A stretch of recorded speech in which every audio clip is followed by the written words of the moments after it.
So if you're looking for a Supercross round that has a lot of storylines, 250 East, first round Houston is the one for you. Obviously, there's the big names coming in. Obviously, we're racing 250 East, so you get a different group of people. But you also have some debuts that we're going to talk about. So coming into the East, we have Justin Cooper making his 450 debut. Who knows why he's doing it in Houston? I personally don't, whether he was injured or whatever it was, but here he is racing 450s starting in the East, so kind of neat for him. Will he be competitive? Who knows? We'll see. Obviously, he is a 250 champion, so moving up to the big boys is kind of the next logical step. And being on the Yamaha, well, it's proven to be one of the fastest bikes, so we'll see how it goes for them. The things that I find more interesting, obviously I made a video of it. We'll put a little card up in the top right there. Hayden Deegan technically made his Supercross debut, quote-unquote, in Futures last weekend at A2. But this weekend, he's making his full pro on a full factory bike, 250 East class. I don't know if he's doing the whole season or if he's just doing a couple rounds, whatever it is. But he will be racing the full 250 East guys, not the Futures people, but the full pros, people who he's going to be racing for the next few years. It's going to be exciting to see. Obviously finishing 5th in Futures race. Who knows how he's going to do? I'm going to say top 10. A top 10 race is good to me. That'd be a good finish. I mean, just finishing is good because it's just experience and time on the bike and racing the people that are fast. So we'll see how he does. I think he'll do top 10, top 5 at best, like 5th at best. But we'll see.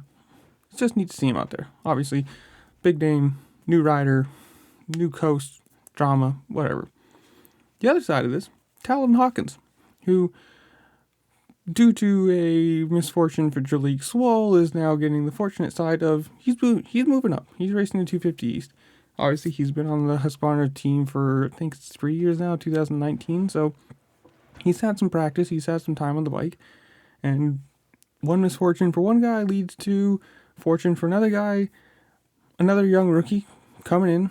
Can't hurt. Just come into the season, race the fast guys, and see where this is going to go. I think he'll do good. He did lead some laps in the future. I think he ended up 3rd, maybe? So we'll see about that. And one of the other big names coming over from Europe, Tom Vial. Complete wild card. Obviously, in Europe, they don't ride Supercross. They ride motocross only. So he's only been over here for a few months on a Supercross built bike with, way harder suspension. The jumps are way bigger than they would be in motocross. And who knows? He's a complete wild card.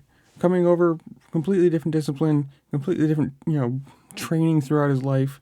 Still on Red Bull, so no big change there. But it'll be neat too, just because that's a whole separate group of fans coming from European MXGP to American Supercross. Who knows how well he does? I hope good, because, hey, more competition's always good. And then you have the other thing, or not so much of a storyline, but kind of a neat thing.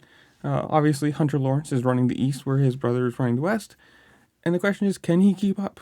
Obviously, he is the older brother, so you would expect him to be moving up faster, but obviously Jet is just Jet and a massive talent. So the thing is, can Hunter Lawrence win this 250 East title? Obviously, there's already the whole pro circuit team's down, so a lot of his competition is already out of the race. Can he win this title? Win it convincingly, because obviously he is one of the favorites, especially with, again, more of his competition down. So can he win this title? Can he prove that he is, worthy of a 450 seat? Because obviously he's not going to want to watch Jet move up to 450s and he's going to be stuck in the 250 class now. He's going to want to move up just as well. Is he, has he earned a seat? Is he as fast as everybody else? Is he going to win? Who knows? But in the comments down below, you tell me. Who are you most excited to see? Vial, Deegan, Hawkins. Romano is supposed to race, but apparently he's still injured, so they're not, or injured for some reason, so they're not going to be running him. I don't know. There's a lot of storylines going around this. You tell me, what are you most excited about? Who do you think is going to win? Who do you think is going to win the championship? Whatever it is, make sure to comment down below as you're going there. Make sure to like, share, subscribe, do all the fun things this platform allows you to do, because doing the YouTube algorithm game, it helps me a lot and I appreciate it. And with that, I'll see y'all later. Peace.